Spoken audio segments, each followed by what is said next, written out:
Let's talk about the Grammy Awards because last night we got the usual celebrity sermon, and it was exactly what you'd expect: big emotions, big applause, and very little understanding of what they're actually talking about. Two artists made two statements that sound deep if you're the kind of person who claps at slogans, but they collapse the second you apply facts and logic. First, Bad Bunny said, "We're not savages, we're not animals, we're not aliens, we are humans, and we are Americans." Second, Billie Eilish said, "No one is illegal on stolen land." Both of these statements are designed to shut down debate, not to clarify anything. They're moral posturing, they're bumper stickers, and they only work because the crowd is trained to applaud the vibe, not check the facts. So let's go point by point. Bad Bunny is Puerto Rican. Puerto Rico is a U.S. territory. Puerto Ricans have been U.S. citizens since 1917. That means Bad Bunny is not an immigrant being targeted. He is not an illegal alien. He is not someone ICE can deport. He can live and work in any U.S. state legally because he's a citizen. So when he says, "We are Americans," yes, correct. That's the point. Nobody disputes that. And nobody is trying to remove Puerto Ricans from the United States. That's not a real issue. That's a performance. The actual immigration debate is about people who are not U.S. citizens entering or staying in the country without authorization, or abusing asylum processes, or disappearing after release, or committing crimes after being allowed in. That is a completely different category. When celebrities blur those categories, it's not an accident, it's a tactic. They want you to emotionally associate illegal immigration enforcement with attacking brown Americans. It's dishonest. Bad Bunny's "We Are Not Animals" line is clearly referencing Trump's animals comment. But here's the part the media loves to leave out. Trump was talking about MS-13 gang members, violent criminals, people known for brutal crimes. He wasn't talking about all immigrants, and he wasn't talking about Puerto Ricans. This matters because the whole celebrity narrative depends on a straw man. They want to pretend the opposition is saying immigrants are animals. That's not what was said. The comment was aimed at violent criminals, and honestly, if you can't call a violent gang that murders people animals, then what words are left? Are we supposed to protect the feelings of predators more than we protect the public?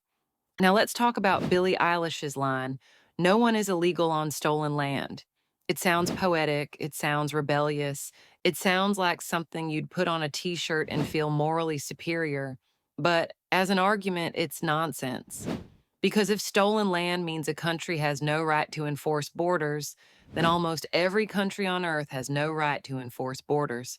History is conquest, migration, war, displacement, and changing borders.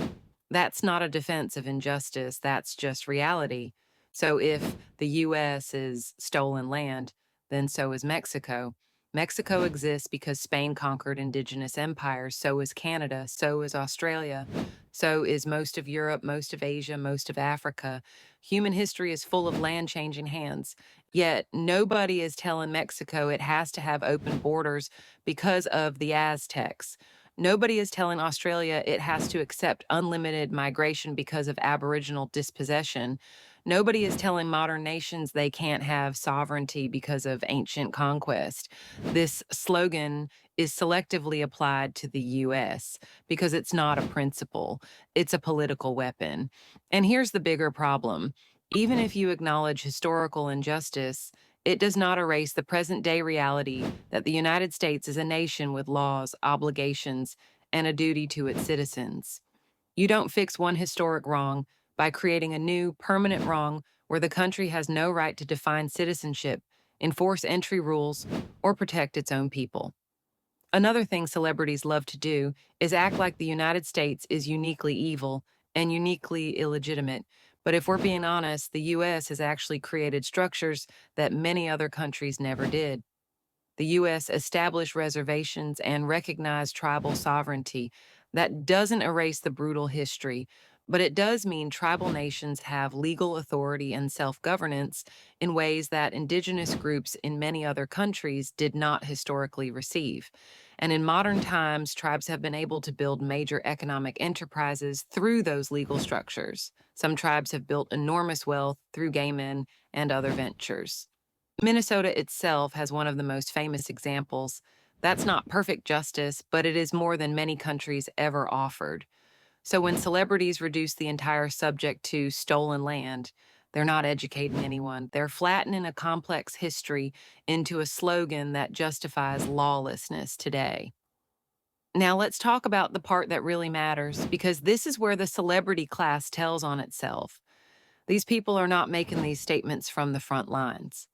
They're making them from gated communities, private security, private schools, concierge healthcare, and neighborhoods where the consequences of their policies never touch them. It is easy to demand open borders when you live behind walls. It is easy to say no one is illegal when you will never compete for a job, a hospital bed, a classroom seat, or affordable housing. It is easy to preach give, give, give when you're not the one paying the bill. So here's my question for Billie Eilish and every celebrity clapping along. If you really believe no one is illegal on stolen land, then start with your own land. Which tribe's land is your mansion on? Who lived there first? If you're so sure it's stolen, then give it back. Deed it to a tribal nation. Turn your estate into housing. Turn your guest house into a shelter. Put your property where your mouth is. And if you want to defend illegal immigrants so badly, you have the money to do it. The celebrity class is sitting on billions and billions of dollars. They could fund shelters, legal aid, food programs, education, and healthcare without forcing working Americans to absorb the costs. But they don't do that, do they? They want you to pay. They want the middle class to pay. They want taxpayers to pay. They want cities to go broke. They want communities to absorb the strain while they keep their mansions, their security, and their moral superiority. Here's what the Grammy crowd doesn't want to admit. Every country has borders. Every country has immigration rules. Every country decides who enters and under what conditions. The US is not racist for enforcing laws. It's normal, it's necessary, and it's the only way a nation remains a nation. And if celebrities want to advocate for policy changes, fine. But they need to stop using emotional blackmail and historically illiterate slogans to shame Americans into surrendering sovereignty. If Hollywood really believes their own slogans, they should start by giving back their land and funding the services they demand. Until then, it's just rich people applauding themselves for saying the right thing while everyone else pays the price.